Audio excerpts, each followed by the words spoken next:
Hello Life Changers Church, we are in our series Move Again. We are looking through the book of Exodus as the Israelites move out of slavery and oppression, move through the wilderness, and move into the promises of God. Head over to our social media or our website for more content such as podcasts and blogs. But also grab a notebook and a pen as we look at all that God has for us during this time. Don't know about you, but there's a lot going on in our world.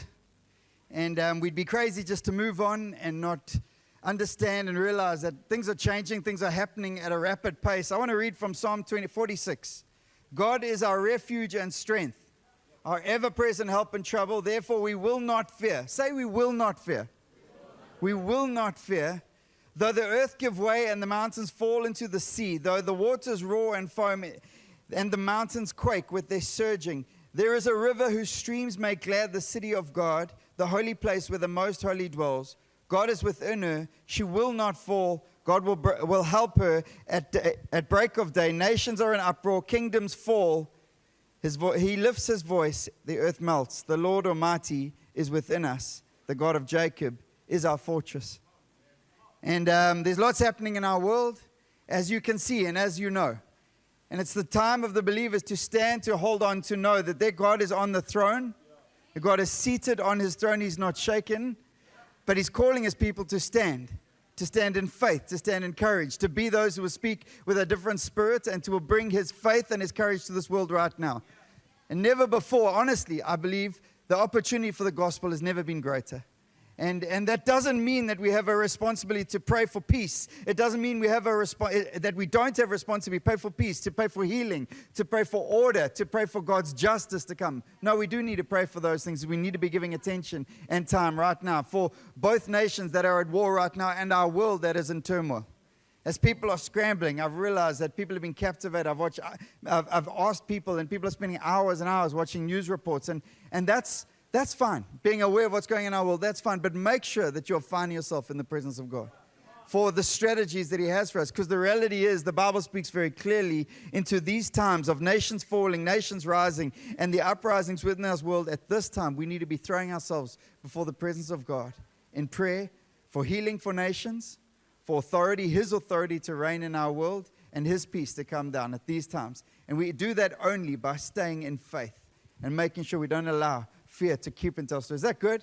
Let us be praying. And we're praying. People are asking, we're praying. Life groups are praying. People are gathering during the weeks around the city. Let's continue to do that. If you're looking for people to join in prayer, why don't you speak to Dave, Kasha, Quinton, many others. Join a life group, join a smaller group, and let's be praying together for all that God's got for our nation. Good. And we know we're going to show the video this week of the Exodus story. But if you want to find out more, it's all on websites. It's all available. But I trust and I hope and my greatest encouragement that you would be reading the Word of God. And the last 2 nights, we've spent watching the Exodus movie with my kids. Which then you've got to go back to the Bible because there's definitely a lot of Hollywood going on in Exodus. But it's good. I mean, it's good. They gave it a good shot. And it's really helpful to see in the scale and the context. I just want to jump, as we speak about so much happening in our world and so much changing, I heard a really interesting story as so much has changed, even though these last 2 years of Corona. And as we've navigated COVID and as we've navigated all the different times, and everyone could write their own book about Corona. But I did have an entry. I went to one of my friend's houses recently in the Tableview area, and I jokingly said to him, "Is your neighbor still running around their house?" To which the answer was, "You won't believe it. He's still running around his house." Now, I don't know if you're on Facebook or social media at all. Do you remember during a hard lockdown, people would put those photos, it looked like they'd taken a really bad red pencil and colored in the outside of their house as they'd run around their house, and some of their Strava or some of these other things that athletes use to show where they've been in the last 45 minutes show that they've run around their house 75 times. One of my friends ran 72 kilometers in his property around his house. There wasn't a square inch of anything not colored in once. He even visited, you saw when he visited the bathroom, you could say, "Oh, there he went. There he goes." And I was so amazed to find out that we are now 2 years later. It is March 2022. And I heard this story that for me is tragic, of a man still running around his house. We live in Cape Town. If you dare to run, you will see a mountain from somewhere. we live here because there's a mountain and it's beautiful. It has vistas. It has all sorts of things we can see. If you just go that way for a few kilometers, you can run on one of the most spectacular beachfronts in the world. So it saddens me that a man would still run around. It's not about someone running around his house. He's getting his exercise. He's probably getting his vitality points if that's what he wants. He's getting his miles. But I want to say some things have changed for the better and some things haven't in Corona. And I want to speak, we have jumped into this online world, and every week we have literally hundreds of people watching online. And I think that's amazing. Honestly, I think it's incredible. I've had friends of mine who would never have come to a church, definitely not this church, if they knew I was the pastor. They wouldn't come here, and yet they've watched online and they've encountered God, and that is spectacular. But I want to say, as we come into something of the freedom and the space that's entering our world again, I want to speak to the church and remind us that there is power in our gathering, not as some religious act, but there's always been power in the gathering of the believers filled with the Spirit. We see in Acts 2, they devoted themselves to gathering. It speaks so clearly. It says that all the believers were together. They continued to meet together. And my agenda in challenging this, not to call people back so we can fill seats in a church. I honestly believe we are better when we're together. I honestly believe I need the praise of those around me in moments together, especially when the world is at war. But here's what we've promised as a local church, and here's what we promised as a leadership, and we speak about it every time we do new partners courses. It's not my job to devote the believers, and it's not my job to devote you to gathering with the saints. It's just not my job. It says they devoted themselves. And I want to say, as we come out, and I realize even as I've chatted to a few people, oh, you're back at church. We're very much back at church. There are people here. If you're in the room, say, hey. That's real people. That wasn't sound effects. They're like real people, not those hologram images. You are real, eh? Just checking for myself. Yes, they say. And they have masks on, and we have spaces between chairs, and we're doing that stuff. But I realize as I've chatted to more and more people, I have a major heart of concern as a pastor for loneliness and isolation of believers that is causing chaos. And I'm seeing it in marriages, I'm seeing it as insecurities, I'm seeing it in fears, and people are still running around the house, and maybe we're still getting our exercise as Christians, and we believe in Jesus. I'm not doubting that at all, but I'm telling you, we're not meant to be isolated. And this is a pastor's cry to believers to say the world is opening up. It's the world of opportunity. Be with the saints, gather with the saints, and God wants to do amazing things. And if you're watching online, like we have people who watch every week, and from different countries all over the world. I love that, and I thank you for being with us. But I cannot encourage you strongly enough. Find a local church. If you want to keep watching to be fed and to be encouraged, do that. But please find a local church where you can jump into community, into gathering, and have people in your world who can be there, stand and challenge you at times when we need it, so we can spur one another on. Is that good? Is that encouraging? We love the privilege that we had of gathering. The world is opening up. Go for a run outside your property. Maybe that's the word some people needed here. But we are jumping into our Move Again series, and Mr. Gabriel Phillips kicked us off last week. The redhead, the fiery redhead, full of fire. What you don't see is as he preaches and more, he came back for the third service. He was singing Beyonce songs. It gets out of hand. You're safer in the 8:30 service. It gets nasty. And we're talking about what we see in the early chapters of Exodus is the birth of a redeemer. We're birth of someone that God sent into chaos of 430 years of slavery. I mean, we can't even imagine that. 400 years, generational slavery, children being born into slavery, and all they've ever known are whips and chains and the abuse of an oppressor. God says, enough. I've seen the suffering of my people. God steps in, and how he steps in is he chooses a child to be born, and the mother finds courage. The hero of the book of Exodus is a mother. It's a mother who says, I will not surrender to this oppressor, who generation after generation has said, give me your children into slavery. I will not. So she pushes them out into the waters and says, God, the God of heaven, Isaac, Abraham, Jacob, my son, and pushes them out. And God orchestrates the most phenomenal situation as there's an awareness of Pharaoh's daughter, gets him and organizes. And God uses 5 profound ladies to orchestrate the taking down of the greatest Pharaoh they'd ever seen. But God raises up this man Moses in the house of Pharaoh, in the prince's realms. We don't know exactly where, how, and some of the movies will say he was best mates with Pharaoh. We don't know that. But we know he was raised, and he would have got the privileges of that realm. He would have got the privileges of that. And for 40 years, he's raised in there until God arrests him, and God starts to speak to him, and he gets sent out for 40 years. After killing one of the Egyptians, he has to run and flee into the desert and goes on a journey of learning what it is to shepherd a people, what it is to be a shepherd, because God's going to ask him to lead his people through a desert for 40 years, so he learns with sheep. He says, I'm going to teach you something in that desert. I'm going to teach you who I am. I'm going to speak to you. I'm going to call you. And God calls him back, and the Exodus story starts to unfold.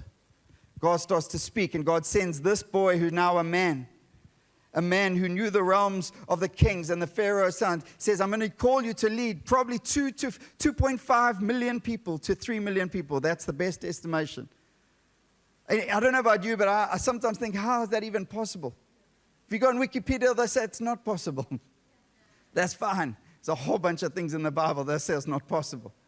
But 2.5 million people leaving through the desert. You see, you understand, after 400 years of slavery, part of the rationale, even in the people themselves, are we can't be set free. We aren't warriors. How are we going to fight the enemies, the Hittites and all these dudes who are going to come at us? Someone else will just make us their slaves. Even Pharaoh would have justified in his own understanding that keep them here, keep them fed, keep them alive. Why? Because if we send them out, they have no hope. They have no chance, except the God of heaven is on their side. And so the story starts to unfold. And I want to tell you the greatest challenge about this story and what's so relevant to us today is that the driving force for freedom wasn't the resilience of the people. They weren't even asking for it. No one was shouting, we are the freedom resilience crew. No one had that party going. It wasn't the generosity of Pharaoh, not even close. This underpinned his whole economic health and wealth of the Egyptians. They built their kingdom off the back of the Hebrew people by whipping them and beating them into submission, to carry their rocks, to build their pyramids, to build their palaces. This wasn't any kind of fight in the feet. The people had forgotten what it was to be free. And so captivity had become their way of life. Freedom was a foreigner to them. The challenge is, I think it's one of the biggest challenges in our world today, that slavery doesn't get the name that it is in people's lives and stories. Let me give you some examples. What about debt as a slave master? Generational lifestyles of leading to debt. And let me give you some examples. The statement that if I can afford it, if I can loan it, I can afford it. That is a slavery statement, if I'm being honest. Just because a loaner, a lender, a bank, someone says you can loan it, doesn't mean you can afford it. And only we took a few weeks into Corona to expose that. And so we've got the God being served of aspiration, or the God of the good life being served. We've got the slave master, which is credit cards and revolving credit and compound interest, driving people's stories deeper into debt. And we've got the whips and chains of compound interest back on top of that. Is that real enough for you? Sorry, but why are we preaching the book of Exodus? Just because someone told us from far away that we have to preach Exodus? Not at all. When Paul wrote books of Ephesians and Philippians, he was writing into those contracts with a pastoral concern. And I want to tell you why we're preaching the book of Exodus. Yes, to learn who God is. But secondly, for a pastoral concern that there's too much slavery in the church and we've stopped calling it and stopped speaking to it. And what about sexual brokenness that becomes more and more acceptable because sexuality becomes this relational currency, rather when intimacy should be, as the Bible spoke, celebrated in and for marriage alone. But in our world, sexual brokenness is celebrated. And having a sexual story or testimony is somehow the mark of a man. An initiation into manhood is somehow some sexual lewd act. It's not what the Bible says, guys. It's not what the Bible calls us to. It's actually another form of slavery. Or what about insecurity, where people living on media and people dying because of having dangerous operations to make their butts a lot bigger? The Brazilian butt lift is killing people, guys. And we can laugh about it, but it's true.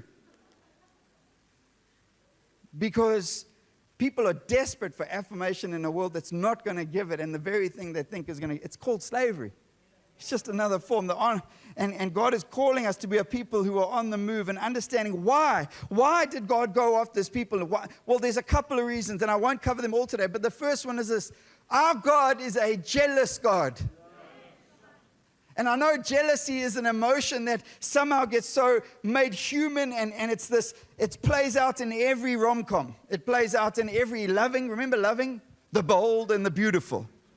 Bridge. He's mine. No, he's mine. No, he's mine. And all these things. It's like, it drives every, remember Bridge? Like, what's a ridge? Not bridge.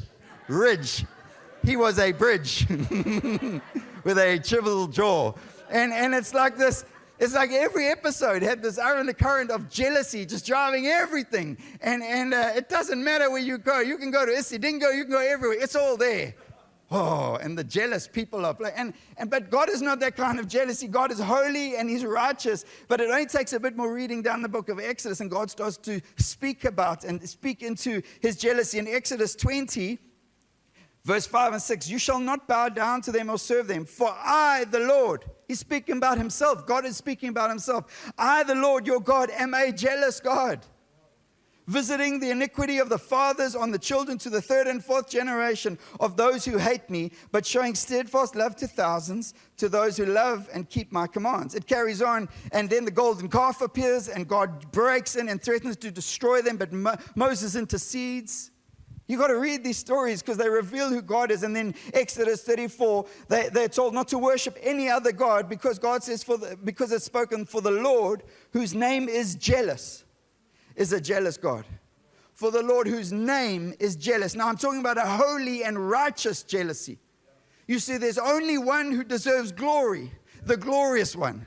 And we live in a world where everyone's getting glory, but it's not true glory. And there's a jealous God who wants your glory. There's a jealous God who wants your love. There's a jealous God who wants your attention. But He has to pull us out of slavery to get it. And the only way we get out of slavery is if we start realizing we're in slavery. He's jealous for His honor. He's jealous for His love. And His jealousy is 100% linked to His love. Secondly, and why this big story of the book? Well, the big mission of God. And I want to push us, because often we stuff and we live in a world of one-liner scriptures, and I get the helpful dynamic of living in those worlds and understanding, but there's the big story of the gospel from Genesis to Revelation that continues today, and be reminded that God is on a restoration process. And God is on a journey, and He gives us the Exodus as both a liberation of His people, but a picture to a people today to be reminded that God is still setting His people free. He made His people for freedom, for promised land, for take territory and take ground. And it's part of the big story of the gospel. And as we are reminded that there's this mission of God playing out, God keeps speaking the word, let my people go, let my people go, let my people go. So they can serve me, so they can worship me. I want to remind us of those things, because all of a sudden today we're jumping into the plagues. Sounds so foreign to us. Some of us like, oh, frogs. I mean, let's be honest, people go mad. I remember when Cape Town had a water shortage and people going mad. Imagine all the water turned to blood. Welcome to the plagues. We're going to go through that today. And God, I want to tell you, in all the plagues, right until the very last plague, the people of God are going, we'll just sit here and watch it play out. From the fourth plague, fourth plague, they are unaffected. They're not even experiencing any discomfort. They're just sitting there watching, going, let's see what God can do. And I'm telling you, sometimes we are that entitled as the children of God. And we're reminded God is on a big story, and God hasn't forgotten that He's on a journey to regaining His glory. So point number one, the God of glory will always make His glory known. Always. Doesn't matter the context, doesn't matter wars that rage, doesn't matter shortages in our earth or economic chaos that's on the go. The God of glory will always make His glory known. Let's read from Exodus chapter 5 as we jump back into this amazing book. Afterward, Moses and Aaron went to Pharaoh and said, this is what the Lord, the God of Israel, says. Let my people go so they may hold a festival to me in the wilderness. Pharaoh said, who is the Lord that I should obey Him and let Israel go? I do not know the Lord, and I will not let Israel go. Then they said, the God of Hebrews has met with us. Now let us take a 3-day journey into the wilderness to offer sacrifices to the Lord our God, or he may strike us with plagues or with the sword. But the king of Egypt said, Moses and Aaron, why are you taking the people away from their labor? Get back to work. Then Pharaoh said, look, the people of the land are now numerous, and you are stopping them from working. That same day, Pharaoh gave this order to the slave drivers and overseers in charge of the people. You are no longer to supply the people with straw for making bricks. Let them go and gather their own straw, but require them to make the same number of bricks as before. Don't reduce the quota. They are lazy. That is why they are crying out, let us go and sacrifice to our God. Make the work harder for the people so that they keep working and pay no attention to lies. Good old Pharaoh. Consistent with the pharaohs of our day. Actually, you want freedom? No, work harder with less, make more. We're not going to let you off. That's what's playing out here. And so Pharaoh starts to speak, but the classic and the turning of the whole scripture turns when Pharaoh says, who is the Lord that I should obey him? And in Pharaoh's world, there were 2,000 deities. He wasn't unfamiliar with the idea of gods, not at all. Their world was driven in every sphere and way by the concept of gods. I mean, he was a demigod in his own time. And as we understand that, we go, okay, so he wouldn't have struggled with the idea that the Hebrews, the Israelites, would have had their own God. He wouldn't have struggled with that. What he would have struggled with, this God making demands. See, this was a God with a little g to him. He's forgot there's a big God who will get his glory. And as Pharaoh struggles, God starts to reveal his glory. God says to Moses in Exodus 6, I am the Lord.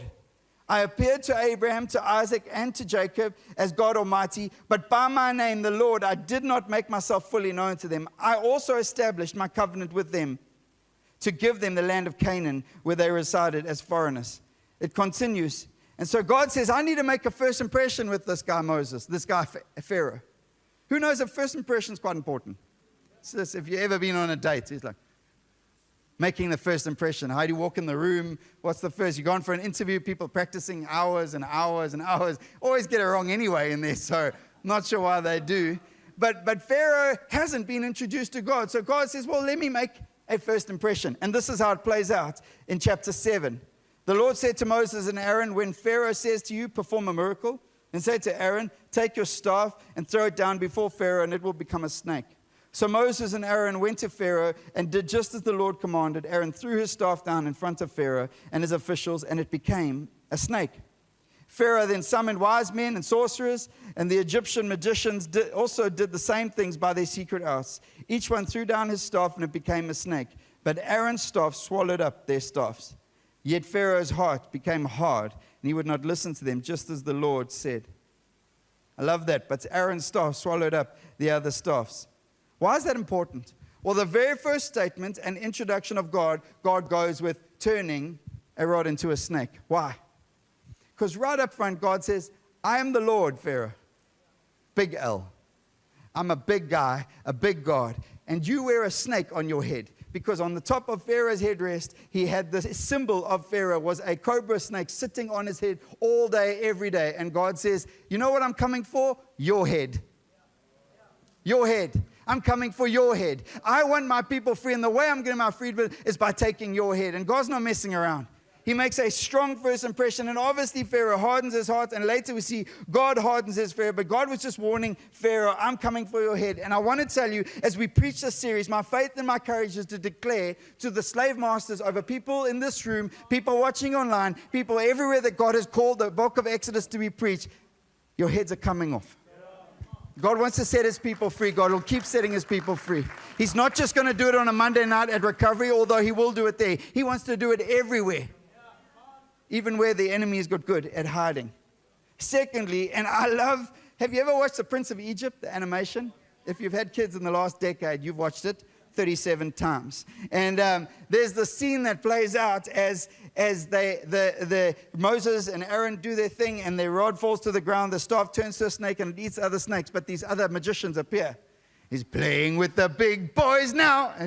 Come on, you've got to watch it. If you haven't watched, go watch it. It's top class. Every parent sing with me. We're playing with the big boys now. And it plays out. And they almost playing games with God. And they start calling him the God of Ra and the God of Shakta. And they go, oh, and they're going all the tricks that they can muster. A little bit like Hollywood. And all of a sudden, we realize that there's a big game. And Pharaoh's responses to the call to let God's people go, no. Simple, predictable response.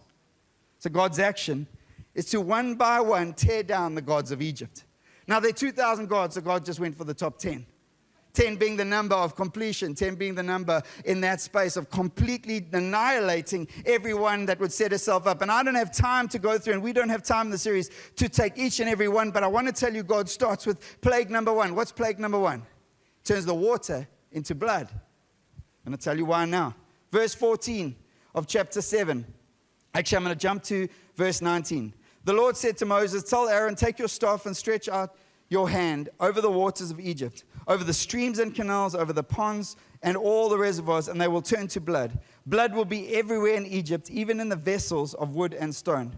Moses and Aaron did just as the Lord had commanded. He raised his staff in the presence of Pharaoh and his officials and struck the water of the Nile, and all the water was changed into blood. The fish in the Nile died, and the river smelled so bad that the Egyptians could not drink its blood. Water was everywhere in Egypt. But the Egyptian magicians did the same things by their dark arts, and Pharaoh's heart became hard. He would not listen to Moses and Aaron, just as the Lord had said. Instead, he turned and went into his palace and did not take even this to his heart. And all the Egyptians dug along the Nile to get drinking water because they could not drink from the water of the river. Why is this important? Well, there was a God in that time, a God of pleasure and the God of life, seen as a God called Happy. Maybe we've got a picture of Happy. That's Happy, the Egyptian god of the Nile. You've got to understand the Nile and its water was both an economic resource. Every year, the Nile would flood around the time of June, and that water would overflow the boundaries of the Nile and flow into the floodplains and leave rich soil available. That's why there was such rich, they had an ability to do life in the desert over all those years and sustain that life. Because of the flow of the Nile. They fished the Nile. They used the Nile for transport. They moved their armies up and down the Nile. Their economic strength was the Nile. And their glory was the Nile. And God says, actually, I'm going to take the one thing that you're God of the good life. It's not lost on us that Happy is the name of this God. Anyone see the connection? I want the happy life. I want the good life. And God says, okay. You think you've been sustained by some lady called Happy, supporting and promising this good life economically. Well, the challenge is God breaks and says, I'm going to go there first. And he turns that water into blood. Now, you could say God is randomly just doing miracles. God's got his trick shows like America's Got Talent. God's here, everyone loses, golden buzzer. It's not what this is about. God is systematically taking down those that have stood up to lead his people into slavery. And systematically he's going to chop off their heads one by one. And he starts with the God of the good life. And you know what they do? And yes, Pharaoh's guys jump up and they dig little trenches outside of the river because that blood goes everywhere. Everywhere. I mean, let's be honest. We live in a world where some people never drink water from a tap. Oh, water from a tap. How disgusting. On their fancy water bottles. Now imagine every source of water that you do life from is from a river of blood. So the Pharaoh's guys get up and they get clever. They dig little ditches and they get a bit of water from a ditch. And Pharaoh goes, oh, we're fine. I want to tell you, we do the same. We can't drink from the life that God's got for us. So sometimes we find an ability to dig a ditch that sustains us for a little bit. And we think we're going to be fine. God says, okay, we're going to move forward. You know what I'm going to do now? From that same Nile, that same life-giving pleasure place that you call the Nile, that has sustained your people and is an icon to your people, I'm going to let frogs come up. But like proper frogs. Not fancy frogs on French plates. Just thousands and millions of frogs pouring up. It says they're going to go into your houses. They're going to go into your bedrooms. He even says they're going to be in your ovens, your stoves, your everything. They're going to be there everywhere. Let me show you God number 2 that God is dealing with as we jump into this story, Heket. the God with the face of a frog. God says this God that promises fertility and life and fruitfulness, ultimately fruitfulness, says, actually, we're going to go to Heket for our fruitfulness, whether it's from a womb or from life. We're going to go to Heket for our fruitfulness. God says, whoop, head off Heket. Here's what I'm going to do. You think she controls? No, I'm going to use the very image of Heket to destroy your lives, to realize that is what you're doing. Starting to see the story. Egyptian plague number 3, the last from the dust of the earth. Let me give you God number 3, Geb, who is the controller of the dust of the earth. He is the one who brings life. And it's a reference back to creation as man is made from the dust of the earth. But this is the first time as the gnats start to move into the houses, as the frogs are starting to dive and stink, God sends these lice and gnats to invade their lives. And all of a sudden, Egypt's magicians go, we're out. We can't do this anymore. They can't compete. We've got an answer. And they say, this is the finger of God. Pharaoh's own musicians, maybe they wrote it. This is the finger of God. I don't know. But as they state that, Pharaoh's heart hardens. And this play keeps playing out. Moses and Aaron, yes, God, go in. Pharaoh, hard heart. Okay, sorry about this. And then we see Egyptian God number 4, and there's so much more before, but the God KHEPRI. And this is the one with the swarm of flies. You've got to watch it in the Exodus. It's quite amazing to see. Just like you see Pharaoh sitting there with one of those fly swatter things. I was sitting talking to a friend of mine in Doha the other day, and while he's talking, he's just got the fly swatter. He's just doing this. I'm like, are you all right? It's like, and that's like 3 flies. Imagine swarms and swarms of flies coming. Why? Because God says, I want the head of KHEPRI, who has set himself up as some God in your life that cannot sustain your story. Welcome to the God who cuts the heads off his enemies. Enemy number 5, plague number 5, Hathor, the God and goddess of love and protection. And this is the plague where God comes and starts killing the cattle and the livestock. It says, I'm going to wipe out. Why? Because cattle and livestock sustained life. They brought wealth to a nation. They brought ability to lead, ability to pioneer. And let's not fool ourselves. The Egyptian people were pioneering people. And yet God says, I'm going to step in. And even though my people cannot see that freedom is their call, I'm going to take the heads of their slave masters one by one by one. And they get invaded by flies. I mean, this would have affected economic disaster, transportation, food, everything. We carry on. And the Egyptian god called Isis, the goddess of medicine and peace. And God says, Moses, like an absolute gangster. To this point, he'd warned, he'd spoken. This time he just walks into Pharaoh's presence, takes the ash and goes.